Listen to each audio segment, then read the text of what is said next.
j'étais en train de dire que la prière a beaucoup de niveaux. C'est à cause de ça, parce que je pense que la prière, la distinction ou la particularité de la prière vient de la révélation de la parole de Dieu. Dépendant de ce que nous comprenons de la parole de Dieu, l'impact de notre prière a une différence.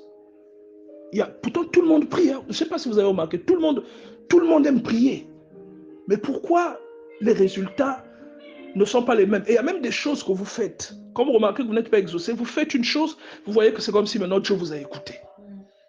Et ces choses-là, on les fait en fonction de la connaissance à laquelle nous accédons. Vous voyez? Et même les résultats, de fois que nous cherchons, ont un rapport avec ce que nous avons compris de la parole de Dieu.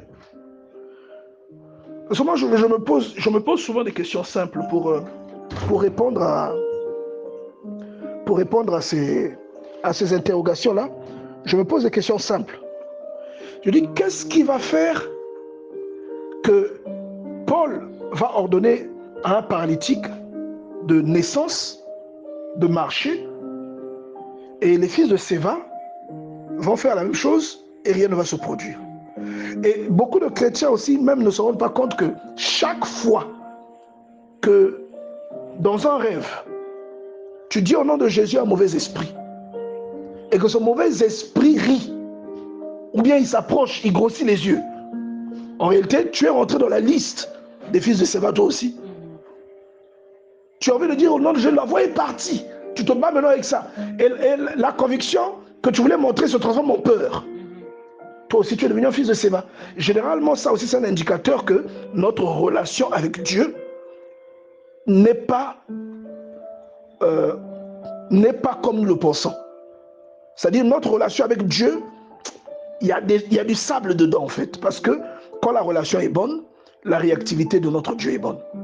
Quand je parle de Dieu, n'a rien à voir avec ça. Mais le déclenchement de la puissance que Dieu nous donne en face de l'adversité. Quand la relation avec Dieu est bonne, le déclenchement de la puissance est bonne. Si on prend un fil en apparent, un fil électrique qui alimente une ampoule, on sectionne ce fil, même si vous alimentez l'interrupteur, l'ampoule ne s'allumera pas. C'est la même chose qui se produit. Donc l'ampoule s'allume du fait de sa connexion avec la prise. Vous voyez ça? Il suffit que le câble qui assure la liaison soit sectionné, l'ampoule ne s'allumera plus. Et moi, je crois sincèrement, je vous dis, je crois sincèrement que dans la prière, il y a la révélation. C'est pourquoi j'aime beaucoup cette écriture du livre de Romains. On va la relire avant d'aller dans les évangiles. On va lire le livre des Romains au chapitre 10. Vous allez ouvrir avec moi Romains chapitre 10, au verset 14. Bon, on va directement aller. Le verset 14, je vais lire juste pour que vous compreniez, mais ce qui m'intéresse, moi, c'est le verset 17. Je vais lire à partir du verset 14 pour que vous compreniez un peu le concept. La Bible dit, comment donc invoqueront-ils celui en qui ils n'ont pas cru? Donc, on est en train de dire, avant d'invoquer, il faut croire en Dieu. Or, croire en Dieu, ce n'est pas savoir que Dieu existe. Il y a une distinction entre savoir qu'il y a un Dieu et croire en Dieu. Croire implique la conviction. Croire implique la confiance. Croire implique la dévotion. Croire, je crois en toi. Ça veut dire je te fais confiance. Vous voyez? Parce que beaucoup de gens, quand on dit ici croire en Dieu, ils disent non, je crois. Ils confondent croire en Dieu et savoir qu'il y a un Dieu. Si tu sais qu'il y a un Dieu, ça ne fait pas de toi quelqu'un qui croit en Dieu. C'est pourquoi ici, moi je trouve que ce verset est très utile. Beaucoup de chrétiens devraient lire ce verset-là. Donc il dit, comment invoqueront-ils celui en qui ils n'ont pas cru? Donc on peut être au courant qu'il y a un Dieu, mais est-ce qu'on a confiance en lui? Est-ce qu'on a foi en lui? Et comment croiront-ils celui dont ils n'ont pas entendu parler? Si on a entendu depuis 1900 jamais qu'il y a un Dieu qui existe, mais qu'entre-temps, on n'est pas nourri de la parole. Je discutais avec un bien-aimé hier vers 23h, je lui disais que il parlait de se réconcilier avec Dieu. Il voulait repartir dans les choses de Dieu parce qu'il pensait qu'il ne s'était pas correctement conduit ces temps-ci, qu'il avait abandonné un peu ce que Dieu attendait de lui. Et moi, je lui ai dit, si tu n'as pas de communion avec ton Dieu, il n'est pas possible que tu retournes à Dieu. Tu vas retourner avec ta tête, mais ton corps ne sera pas là. Parce que le premier point de liaison entre Dieu et un être humain, c'est sa parole. C'est sa parole. C'est comme l'élément qui permet à un moteur de démarrer. C'est le carburant, c'est la source d'énergie. C'est le carburant.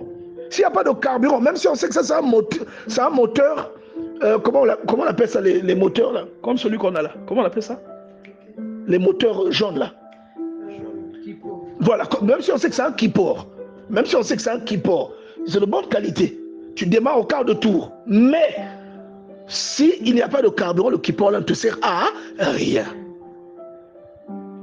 C'est comme la parole de Dieu. Tu peux être dans l'église la plus belle, avoir le pasteur le plus oint.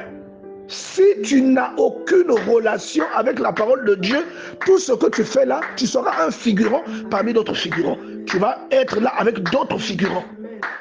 Jamais la distinction n'interviendra dans ta vie. Jamais il y aura de distinction. Sauf quand Dieu a lui-même prévu ça, sans tes efforts. Dieu avait prévu que toi, un tel, il faut que tu arrives à tel endroit. Tu arriveras là-bas parce que le ciel t'a donné ça. Mais une chose que toi tu recherches, il te sera difficile de la posséder, il te sera difficile de l'expérimenter, parce que ce qui établit le lien, la jonction entre Dieu et toi, chez toi en fait c'est sectionné. C'est sectionné. Et regardez l'effet que la parole a. La Bible dit ceci, ainsi au verset 17, la foi vient de ce que l'on entend. Quand nous lisons le livre de Hébreux, on nous dit que sans la foi, il est impossible de plaire à Dieu. On ne peut pas plaire à Dieu si on n'a pas la foi. Pourquoi? C'est la question qu'on devrait se poser. C'est une question très intéressante. Pourquoi Dieu exige-t-il que nous ayons la foi pour que nous lui soyons agréables? Pourquoi il exige ça? Parce que la foi, c'est comme un canal. La foi, c'est comme un pass VIP. Vous voyez le pass VIP, non? Vous pouvez rentrer chez Sassou comme vous voulez. Vous pouvez rentrer chez Paul Biya comme vous voulez. Vous avez un pass VIP. La foi, c'est comme un pass VIP. La foi, c'est comme un pouvoir d'achat, mais dans le domaine de l'esprit. Si sur le plan terrestre, vous voyez des gens pouvoir payer des buildings, vous voyez des gens pouvoir payer des avions. Regardez l'avion de Donald Trump, son avion personnel. C'est parce qu'il a un pouvoir d'achat. Beaucoup d'êtres humains veulent avoir les mêmes conditions de vie que lui, veulent avoir le même avion que lui, mais parce qu'ils n'ont pas le pouvoir d'achat que lui, il a. Ils vont continuer à regarder ça les yeux. C'est pour ça que vous voyez dans le monde de l'esprit, quelqu'un peut déclencher des phénomènes et des miracles autour de sa vie. Vous voulez essayer ça, ça ne marche pas. Parce que le rendement que cette personne produit, ce n'est pas celui que vous produisez. La conviction, l'implantation en Dieu que cette personne a, ce n'est pas celle que vous avez. Le temps qu'il passe dans la présence de Dieu, ce n'est pas le temps que vous passez dans la présence de Dieu. Voilà pourquoi les fils de Moïse ne peuvent pas remplacer Moïse. Parce que la Bible précise que Josué passait tout son temps dans le tabernacle. Il demeurait là, il ne sortait pas.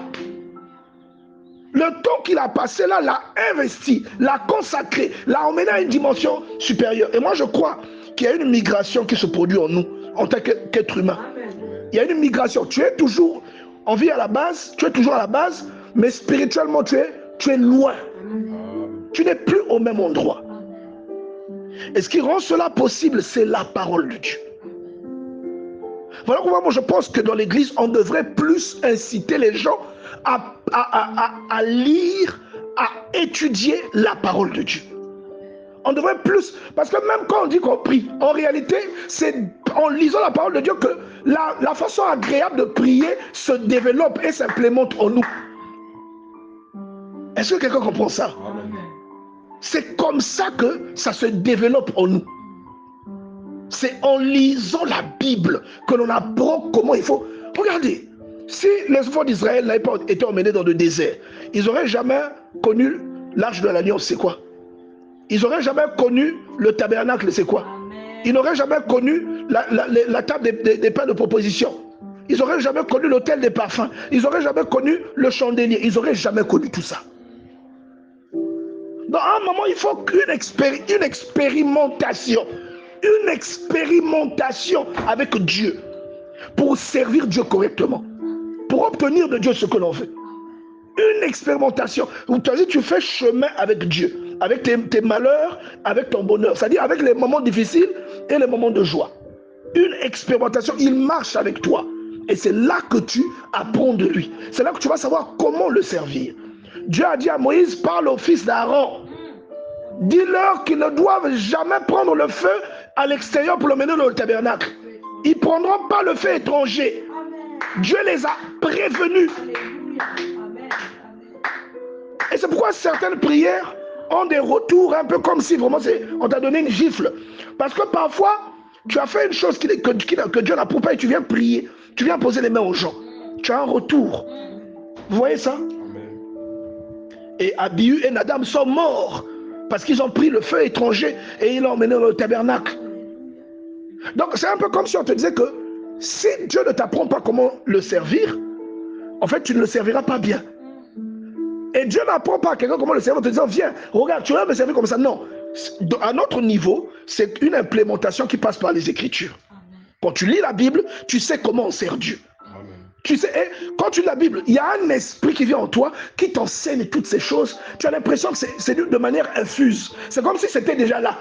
Et on a juste ouvert la fenêtre. Et tu deviens agréable à Dieu. C'est pourquoi la Bible précise que c'est la foi qui nous rend agréable à Dieu. C'est la foi. Alléluia.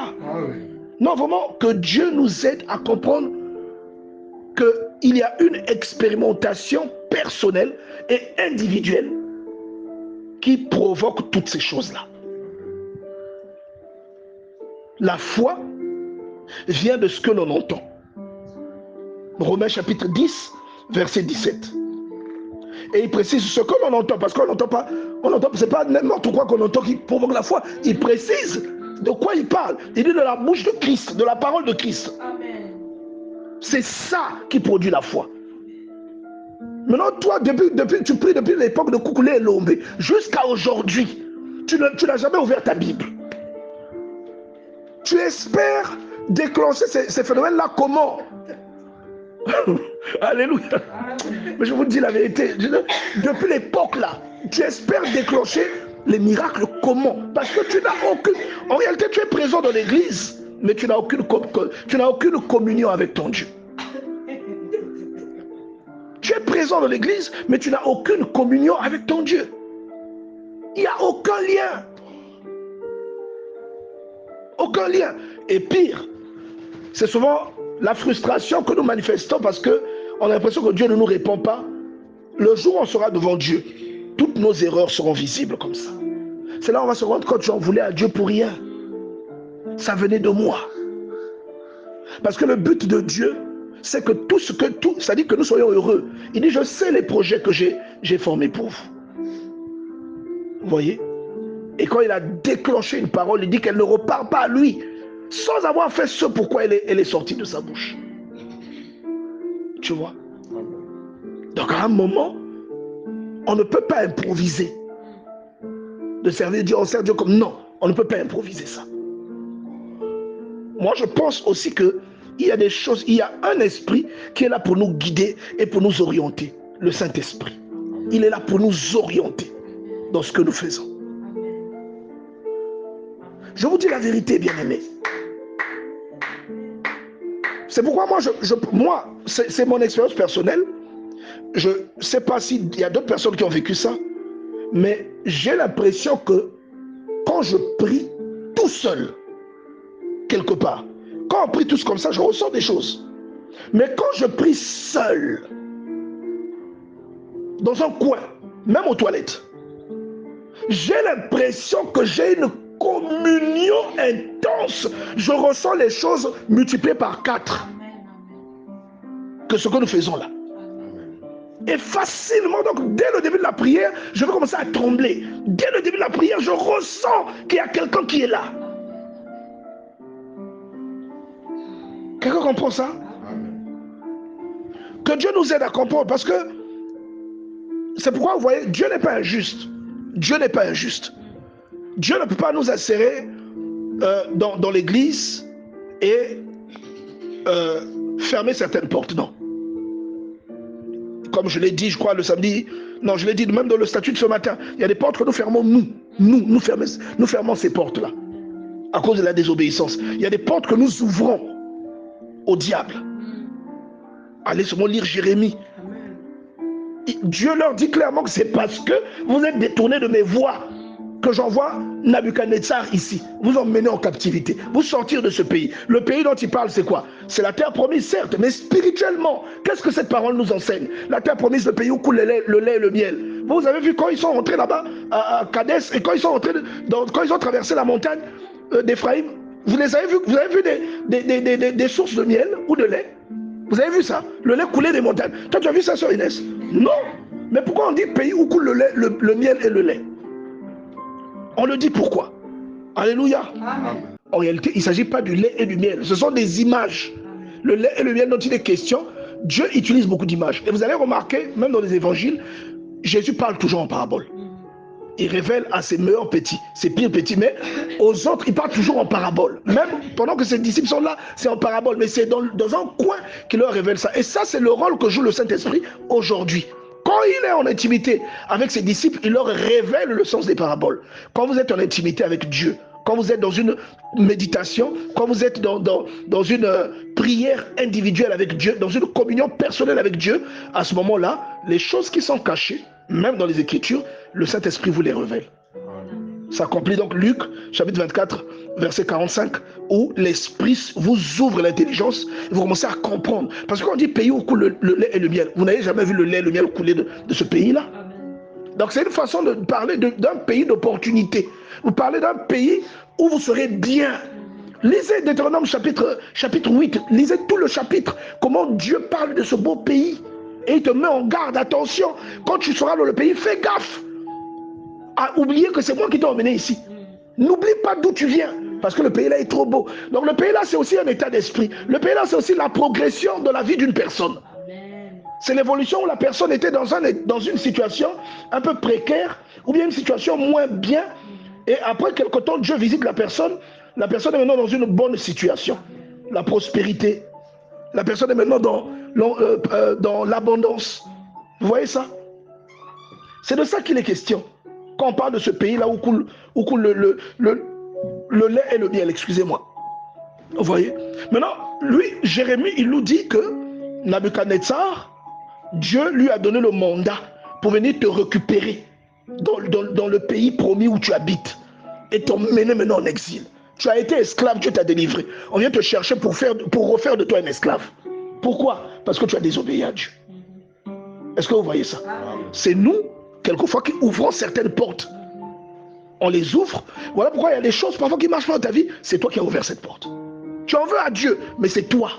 Maintenant, lui, il est obligé, comme il a toujours un plan, il est obligé de te rattraper pour ne pas que... Mais sinon, c'est toi qui as ouvert ça. Il y a des choses qui sont verrouillées, c'est toi qui as verrouillé ça. C'est pourquoi moi, je nous rappelle souvent de beaucoup semer. Quand je parle de semer, je ne parle pas seulement de finances. Parce que dans l'église, quand on parle de semer, les gens croient que c'est toujours l'argent. Même les actes sont des semences. Tes actes, ta dévotion est une sémence. Les nuits que tu passes en train de prier, c'est une sémence. C'est une sémence. Mais beaucoup de gens sous-estiment ça. Vous voyez? Il faut semer. Comme vous lisez Galates chapitre 6, on nous parle de semer. On nous parle de semer. Vous voyez un peu? Et on dit que ce qu'on va semer, on finit toujours par le récolter. Alléluia. Non, vraiment, que Dieu nous parle pour que nous comprenions clairement ces choses. J'aimerais que nous ouvrons nos Bibles dans l'évangile de Matthieu, au chapitre 14. Matthieu 14, à partir du verset 23. On parle de Jésus. On dit, quand il l'eut renvoyé, il monta sur la montagne. Il était là-bas avec ses disciples, hein? D'accord? Regardez, on va lire à partir du verset 21. Ceux qui avaient mangé étaient environ 5000 hommes, sans les femmes et les enfants. Aussitôt après, il obligea les disciples à monter dans la barque et à passer avant lui de l'autre côté, pendant qu'il renvoyait la foule. D'accord?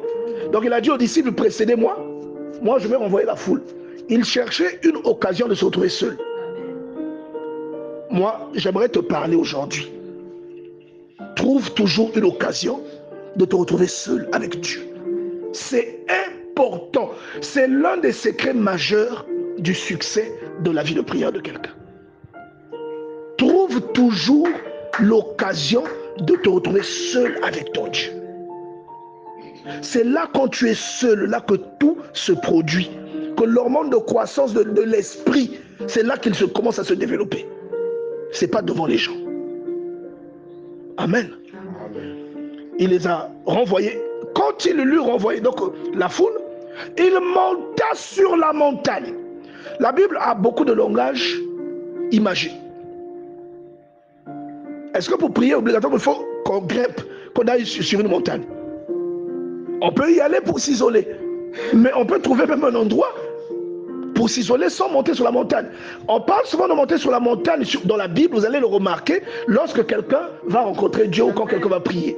Monter sur la montagne illustre une ascension que quelqu'un connaît dans son cœur pour aller à la rencontre de son Dieu. Parce que la Bible nous présente Dieu comme quelqu'un d'élevé. Donc on dit, il est monté sur la montagne. C'est une disposition que tu prends pour te hisser. Dieu dit à Moïse, Exode 19, viens sur la montagne. Et même la montagne, vous allez voir qu'il y avait beaucoup de niveaux. Il dit aux anciens de s'arrêter à tel endroit.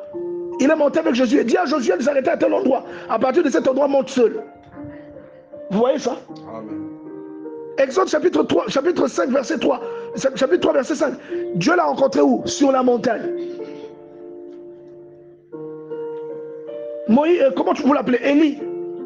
Il a eu la révélation de consacrer le roi syrien, de consacrer Élisée. C'était où? Sur la montagne, le mont Carmel. Il a rencontré Dieu là-bas. Je peux vous citer beaucoup d'exemples. Ça se passe toujours sur la montagne. Abraham, il a eu la révélation du nom divin, Jéhovah Jireh. Il a eu ça où? Sur la montagne. Et on dit à la montagne de Dieu, il sera pourvu. C'est-à-dire quand tu montes là-bas, tu auras. Et vous voyez que même ici, on a aussi la montagne, le mont Kari, etc. Alléluia. Amen. Mais le principe de la montagne ou de la mention de la montagne a un rapport avec le fait de s'élever en prière. Voilà pourquoi vous voyez dans les psaumes, de fois on dit psaume des degrés. On parle de degrés, c'est comme des marches qu'il faut franchir pour se hisser, pour aller vers le haut. Est-ce que vous comprenez ça? Donc la montagne a cette connotation de mise à l'écart et d'ascension pour aller à une dimension ou à un niveau où on peut rentrer en contact avec Dieu. On te parle par exemple dans le cas de Moïse, Exode 34, on te parle de Moïse qui passe du temps sur la montagne avec Dieu. En réalité, il est dans le ciel, il est au ciel. Est-ce que vous comprenez ça? Il est dans une révélation céleste en fait. C'est un langage imagé. Vous voyez? C'est cela.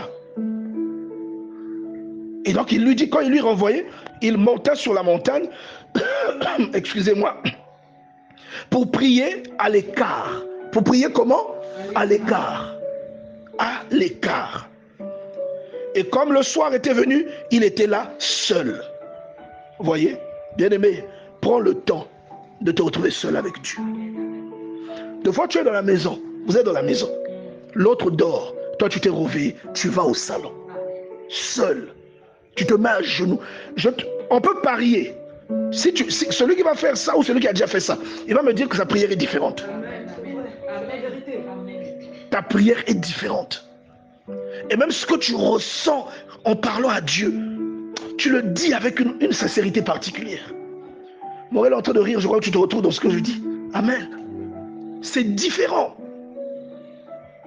Donc, ce sont ces moments-là qu'on doit multiplier, qu'on doit favoriser. On doit souvent se retrouver dans cette configuration-là avec Dieu. Qu'est-ce que Jésus partait faire seul, à l'écart pour prier? Pourquoi Jésus avait besoin de se mettre seul pour prier? Et pourtant, il passait beaucoup de temps avec les gens. Le problème, c'est que ce qu'il manifestait en étant avec les gens, c'est là-bas qu'il partait chercher ça, quand il était seul.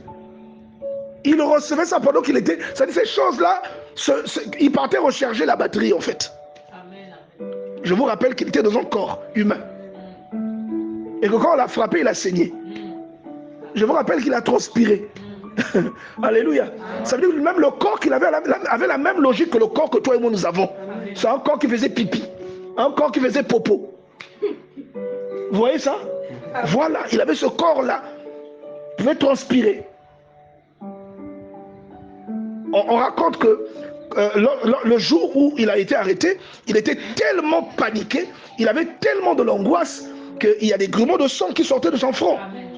Bon, il y a beaucoup de témoignages des prisonniers qui connaissent le couloir de la mort aux États-Unis. Beaucoup de témoignages des condamnés à mort, quand on les emmène pour les tuer, il y a du sang qui coule à la place de la sueur. Parce que ce sont les vaisseaux qui éclatent. Et au lieu que ce soit la transpiration, c'est du sang. Donc tu sens que ça a un degré de froid, un degré de stress intense qu'il était en train de vivre. Donc c'était un être humain. Il a pleuré quand il est allé à la tombe de son ami Lazare. La chair, tu vois un peu. Donc il y a plein de choses comme ça où vous voyez que le type, il était humain. Or, là, le corps là, il faut le piétiner que l'esprit domine. Pour que l'esprit domine, qu'est-ce qu'il fait? Il va jeûner 40 jours et 40 nuits. Tu vois ça? Pour que l'esprit soit toujours haut, pour que les démons, c'est-à-dire que tout ça, toute l'influence, que l'influence soit là, qu'est-ce qu'il va faire? Il se retire souvent et il se réveille souvent tôt, pendant qu'il fait encore nuit, pour aller prier. Jésus, est-ce qu'il a besoin de faire ça? Il dit, alors qu'il faisait encore nuit, il cherchait un lieu désert pour prier. Passe du temps dans la prière, mon ami. Passe du temps dans la prière. Passe du temps dans la prière. Tu vas débloquer beaucoup de situations. Tu vas déclencher des phénomènes. Passe du temps dans la prière. Mais il y a quelqu'un qui écoute ce message, qui ne passe pas du temps dans la prière. Après avoir écouté ça, il ne passera pas du temps dans la prière, mais quand ces choses ne marchent pas, il en veut à Dieu. Vous voyez comment on cherche la condamnation par nous-mêmes. Est-ce que tu as appliqué ça avant de te plaindre? Vous voyez? Regardez ce qu'il manifeste. On dit que à la 4e heure, la 4e veille de la nuit, Jésus alla vers les disciples en marchant sur la mer. C'est-à-dire qu'il est parti prier seul. Et après, quand il descend, c'est comme une mise à jour. Parce qu'il n'avait jamais fait. D'après ce que les Écritures rapportent, on nous a jamais rapporté avant, ici, qu'il avait marché d'abord sur l'eau.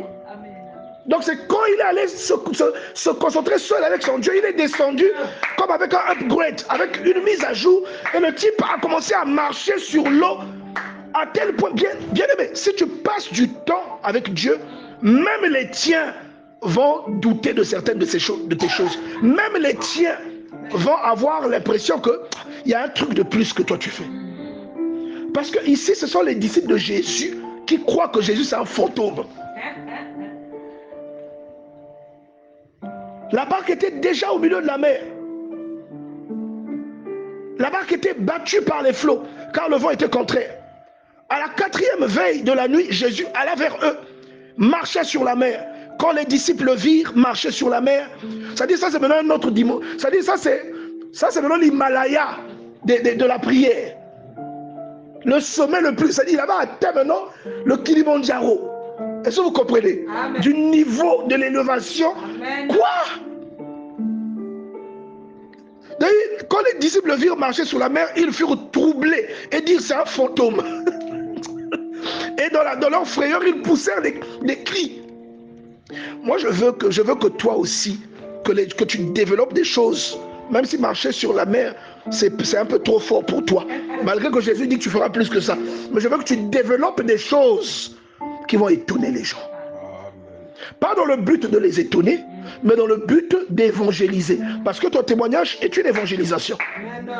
Ce que quelqu'un voit Dieu faire dans ta vie, et évangélise à cette personne.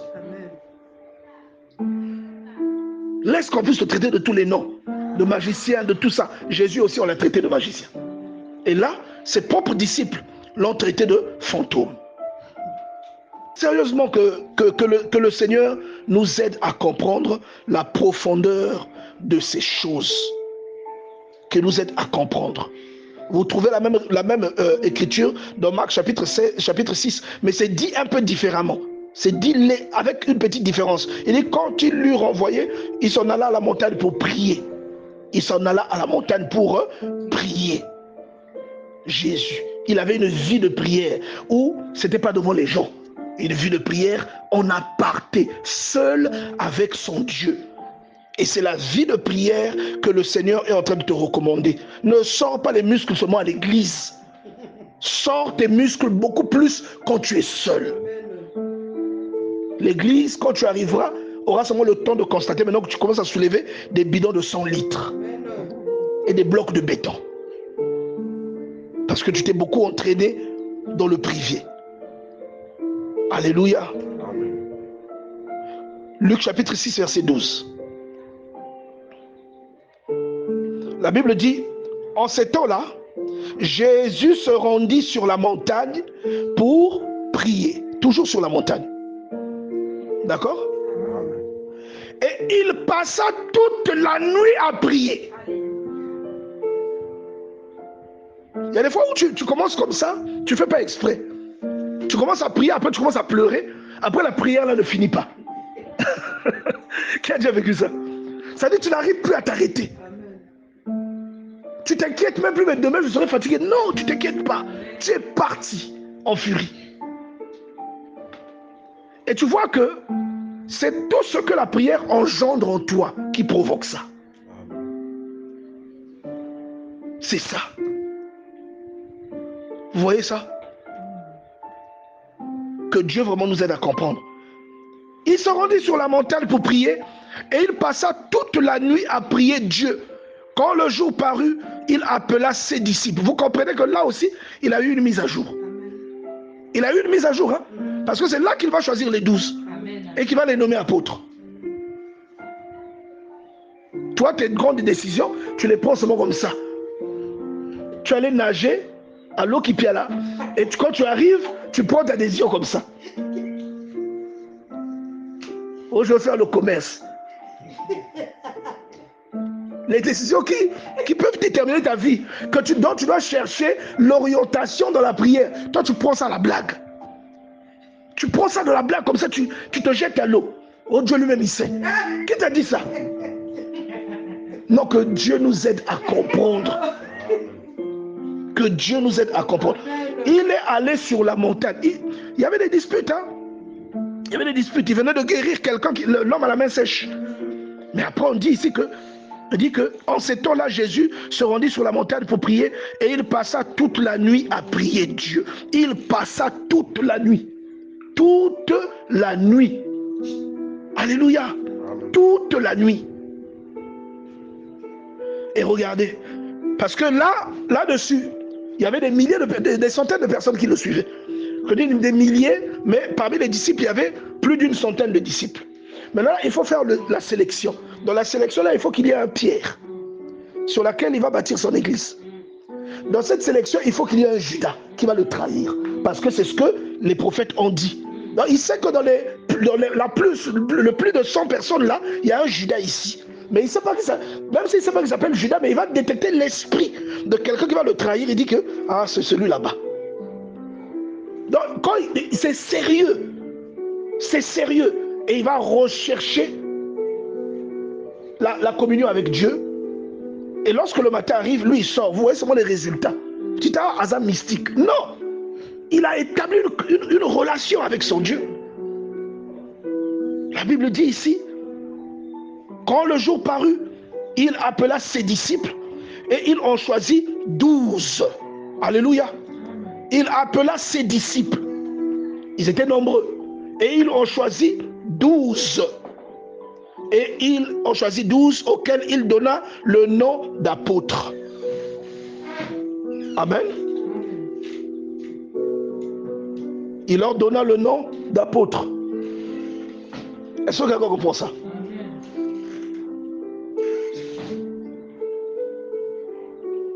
Que Dieu nous aide à comprendre.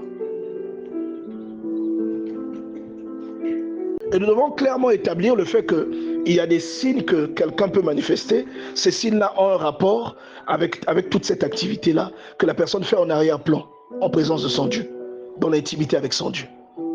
Il y a beaucoup de signes comme ça. Et la Bible dit par exemple ici, là après avoir cité les disciples, on dit qu'il descendit avec eux et il s'arrêta sur un plateau où se trouvait une foule de ses disciples et une multitude de peuples. de toute la Judée et de Jérusalem et de la contrée maritime de Tyr et de Sidon. Ils étaient venus pour l'entendre et pour être guéris de leur maladie.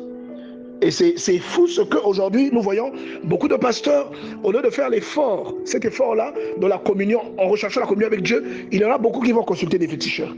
Vous le savez? Beaucoup vont consulter des féticheurs pour obtenir quelque chose afin de faire venir des gens autour d'eux, afin de produire l'attraction. Il y a dernièrement mon beau-frère qui m'a montré un pasteur, je crois qu'il est du Congo-Brazzaville, il a attiré beaucoup de gens.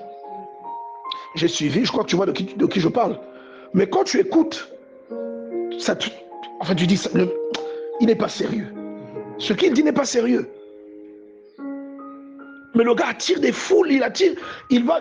Et vous voyez que la foule ne s'attire pas. Vous voyez les musiciens, il y a des musiciens qui ne font pas... La musique n'est pas extraordinaire, mais il y a une foule, une popularité incroyable. Souvent, ce sont des fétiches. Souvent, c'est un petit... Il y a des choses comme ça. Les fétiches existent. Parce que beaucoup ne croient pas à ça. Mais ils croient au diable. C'est quand même curieux. Hein? Ils croient à Satan, mais ils ne croient pas aux fétiches. Vous voyez ça? Amen. Si le monde spirituel existe, ça veut dire que ce qu'on appelle fétiche, ça existe. Une chose qui peut te donner de l'influence, mais qui ne vient pas de Dieu, ça existe. Comme vous lisez le livre de Matthieu, chapitre 4, le diable propose la chose là à Jésus, qui veut l'élever, lui donner la gloire. Donner la gloire, c'est quoi?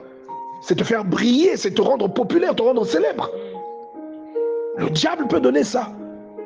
Et quand vous écoutez le type, dites ça, c'est un embrouilleur ce monsieur. Moi je l'ai écouté, je dis, c'est un embrouilleur. Ce qu'il dit, il dit rien de sérieux.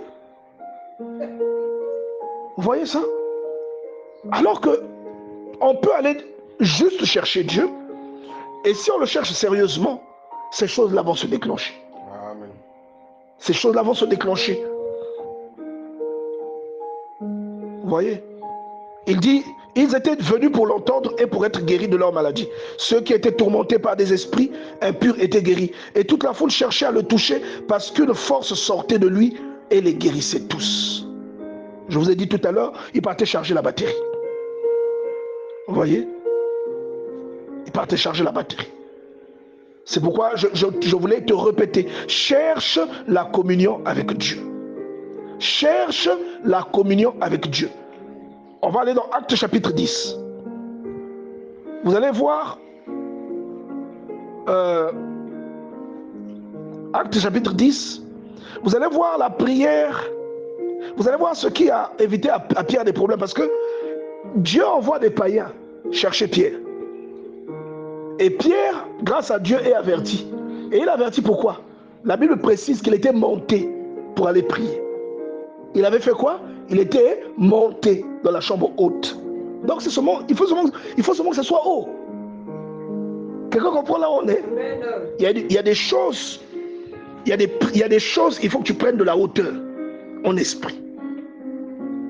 Quand nous lisons Acte 10,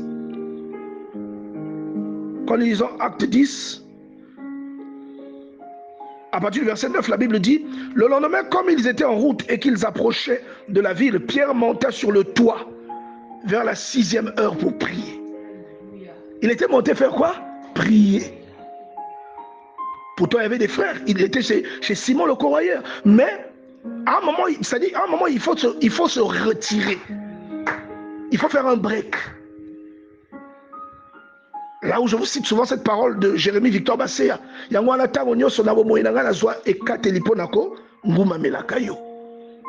Il faut prendre un temps où tu te retires et tu invoques ton Dieu. Où tu parles à ton Dieu. Tu ne lui parles pas seulement de tes problèmes, mais tu l'élèves. C'est important. Et regardez, en faisant ça, qu'est-ce que lui il a fait? Il allait se connecter au réseau de Dieu. Parce que c'est en se connectant là qu'il commence à capter qu'il y a des gens qui viennent le voir.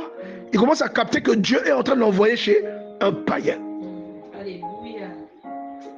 La Bible dit, il monta sur le toit vers la 6e heure pour prier. Il eut faim et voulut manger. Et pendant qu'on lui préparait à manger, il tomba en extase. Et il vit le ciel ouvert. Et un objet semblable à une grande nappe attachée par les 4 coins qui descendait, s'abaissait vers la terre. Et où se trouvaient tous les quadrupèdes et les reptiles de la terre et les oiseaux du ciel. Et une voix lui dit, lève-toi Pierre, tue et mange. Mais Pierre dit, non Seigneur, car je n'ai jamais rien mangé de souillé ni d'impur. Et ça arrive une seconde fois et une troisième fois. Et Dieu lui dit, ce que j'ai déclaré pur, ne le déclare pas comme souillé. Tu comprends ça? Amen. Dieu a fait la mise à jour. Alléluia. Dieu a fait la mise à jour. Parce que pour Pierre, et c'est normal pour tous les juifs, tu ne peux pas avoir de relation avec les païens. Maintenant là, Dieu vient lui faire la mise à jour. Il faisait quoi juste avant? Il était monté sur le toit pour prier. Il y a parfois une mise à jour que Dieu veut te faire par rapport à demain. Mais toi, comme toi c'est seulement WhatsApp et Facebook, ton doigt est toujours comme ça. J'ai oublié tu vas souffrir de... Il y a une maladie là qui atteint les articulations. Non, même pas l'arthrose. Il y a une maladie là qui bloque, qui quoi s'appelle. Bien aimé, prends un temps pour prier. Prends un temps pour prier. Mets-toi à l'écart, prie. Tu vois, nous prions ensemble ici, c'est bon. Mais à un moment, même quand vous êtes à la maison, vous êtes nombreux, va dans la chambre, mets-toi à genoux, prie. Ça va te distinguer, ça va te mettre sur une autre voie, ça va te mettre sur une autre autoroute, ça va te distinguer. Je vous dis la vérité. Le secret de la distinction, c'est la prière. Mais ce n'est pas la prière forcée, c'est ce que provoque la parole de Dieu en toi. Ça va te donner envie de prier. Ça va te donner envie de prier. La Bible dit que tandis que Pierre ne savait en lui-même que penser du sens de cette vision qu'il avait eue, voici les hommes envoyés par Corneille s'étaient informés de la maison de Simon et se présentèrent à la porte. Et demandèrent à haute voix si c'était là que logeait Simon, surnommé Pierre. Il a eu cette mise à jour parce qu'il s'était mis à l'écart pour prier. Vous voyez? Tu dois te retirer. Lorsque Dieu consacre quelqu'un, lorsque Dieu appelle quelqu'un à une œuvre, il est important pour cette personne-là de passer beaucoup de temps avec Dieu. Vous devez passer plus de temps avec Dieu que vous ne le passez avec vos bien-aimés dans le Seigneur. Vous devez passer plus de temps. Si vous voulez avoir de l'influence sur votre maison, sur votre famille, passez du temps avec Dieu. Vous voulez avoir de l'influence sur vos enfants, passez du temps avec Dieu. Vous n'aurez pas besoin de les engueuler. Amen. Excusez-moi.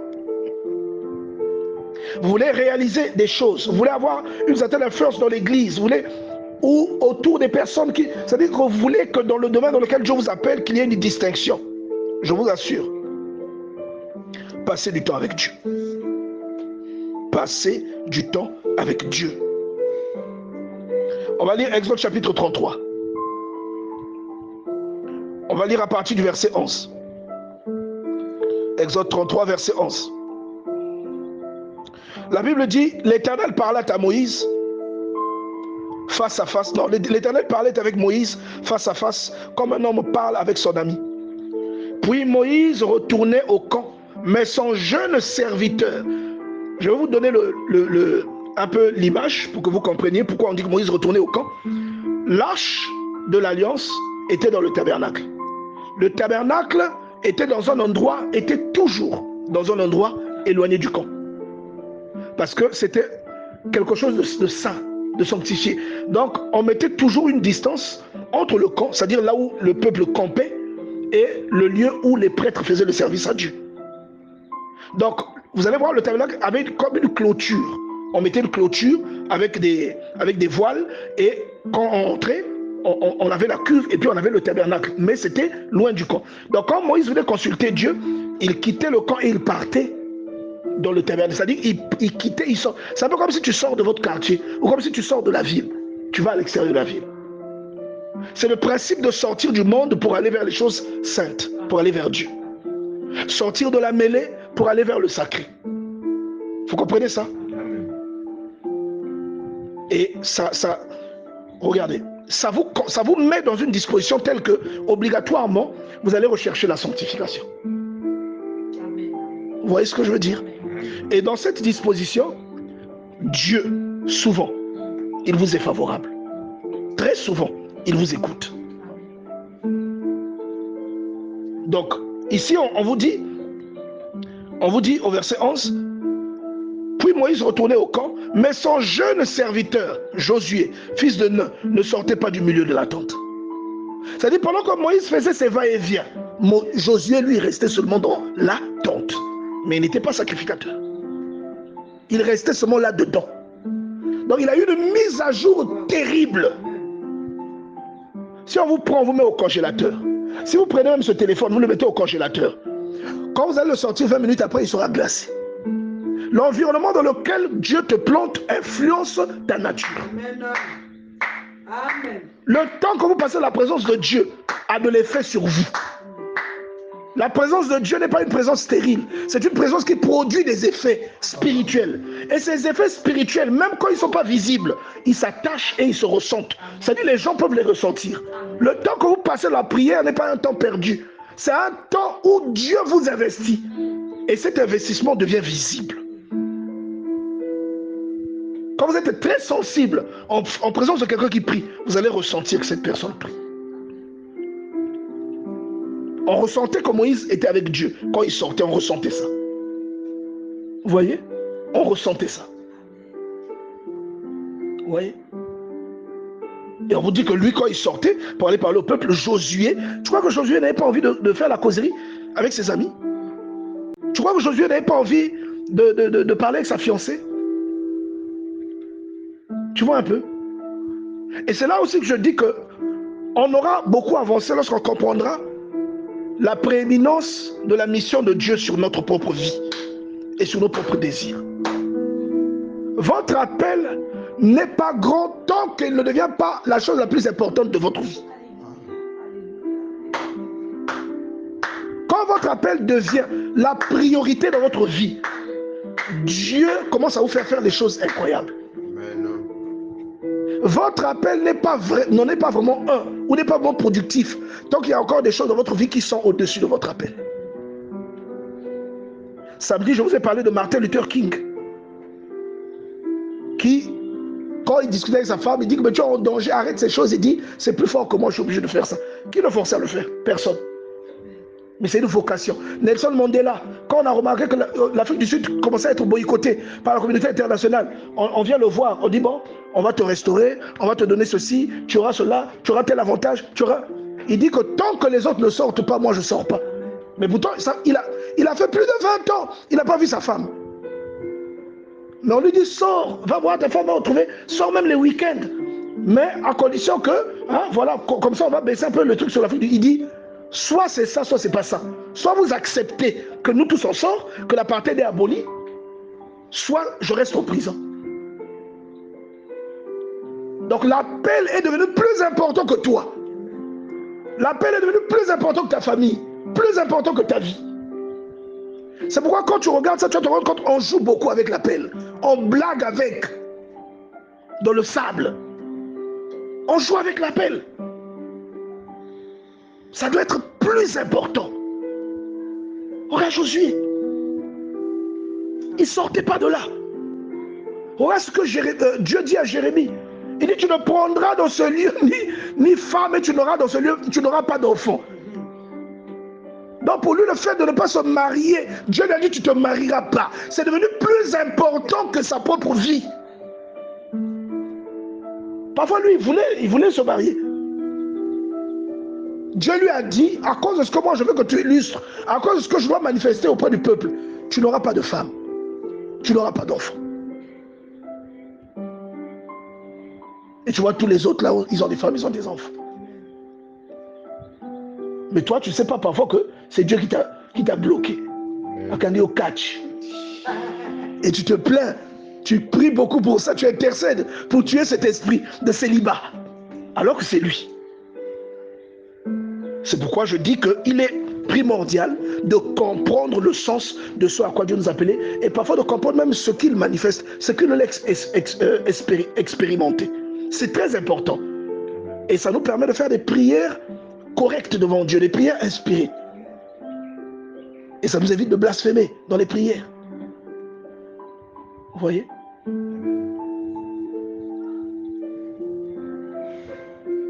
Il a dit, je ne sais pas si c'était osé, d'aller épouser une prostituée. Donc il a fait fi. Il a dit à Ésaïe de marcher nu devant tout le monde. Ésaïe, nous tous, Ésaïe, hein? Ah, il a parlé de Jésus, Ésaïe 53. Il a marché nu. Dieu lui a dit, tu vas marcher nu là. Il a marché nu devant les gens. Moi aujourd'hui, si vous prenez par exemple Ivan Castanou, Dieu lui dit de marcher nu, vous allez dire quoi? Il est devenu fou. Il vient vous dire à la télé, tout nu là. Non, mesdames et messieurs, c'est Dieu qui m'a dit ça. Vous allez croire à ça? Parce qu'il y a même des chrétiens qui ne savent pas que Ésaïe, Dieu lui avait dit de marcher nu. Vous voyez? Je vous dis la vérité. Même quelqu'un qui vous croyez, vous voyez l'apôtre Samuel Abraham apparaître ici nu. Oh non, vraiment, mes soeurs, Dieu m'a dit que c'est comme ça que je dois annoncer la parole. Vous allez douter de ça. Vous riez, mais vous allez douter de ça. Je vous dis, vous allez dire, il est devenu fou. Emmenez-le à l'asile. C'est vrai ou c'est faux? Donc là, il y a une dimension, quand tu es intime, où l'appel doit devenir plus important que ta vie, que tes priorités, que ta famille. Quand vous lisez l'évangile de Marc, vous voyez Jésus illustrer ça. Ta mère et tes frères te cherchent. Qui sont ma mère? Qui sont mes frères? Tu vois? Il est ceux qui font ma volonté et c'est-à-dire, ils donnent la catégorie de ce qu'on peut appeler ses parents, son frère, sa soeur ou sa mère. Donc à un moment de ton implication avec Dieu, ou l'exigence, beaucoup de gens ne la comprendront pas. Pourquoi tu sors jamais? Ah, moi je suis casanier. Non, tu n'aimes pas visiter les autres. Non, je suis casanier. Mais parfois c'est une consigne. Mais toi tu ne sauras pas. Alléluia. Que Dieu nous aide. Que Dieu nous aide. Que Dieu nous aide. Développe une intimité avec Dieu. Développe ta communion avec ton Dieu. Sans la communion avec Dieu, tout ce que tu vas faire de l'église, c'est du forcing. C'est du batalana. Normalement, si tu es sérieux, tu ne devrais pas faire des choses quand il n'y a aucune communion. La communion des certains, c'est seulement parfois, tu as seulement écouté quelqu'un, tu viens répéter ce qu'il a dit. Non, nous on veut que parfois aussi, c'est bien, mais parfois le Saint-Esprit doit te parler. Tu dois avoir fait ta méditation, Dieu t'a parlé. Toi, il n'a pas parlé à Morel, après toi tu as entendu ça, non. Dieu t'a parlé à toi. Des fois, Dieu doit te parler à toi. Il doit t'orienter. Certes, Dieu parle de plusieurs manières, mais des fois, il est important que Dieu te parle à toi. Que tu comprennes aussi une chose que personne n'a jamais dite. Toi, tu comprends ça. Une révélation. Tu comprends ça. Et tu développes la chose. Et ça bénit les gens. Et ça rapproche les gens de Dieu. Et ça convertit les âmes. Recherche l'intimité avec ton Dieu. Prends un temps, va rechercher Dieu dans la prière. Acclame le Seigneur, s'il te plaît. Ministère Bethesda. Ministère Bethesda. Ministère Bethesda.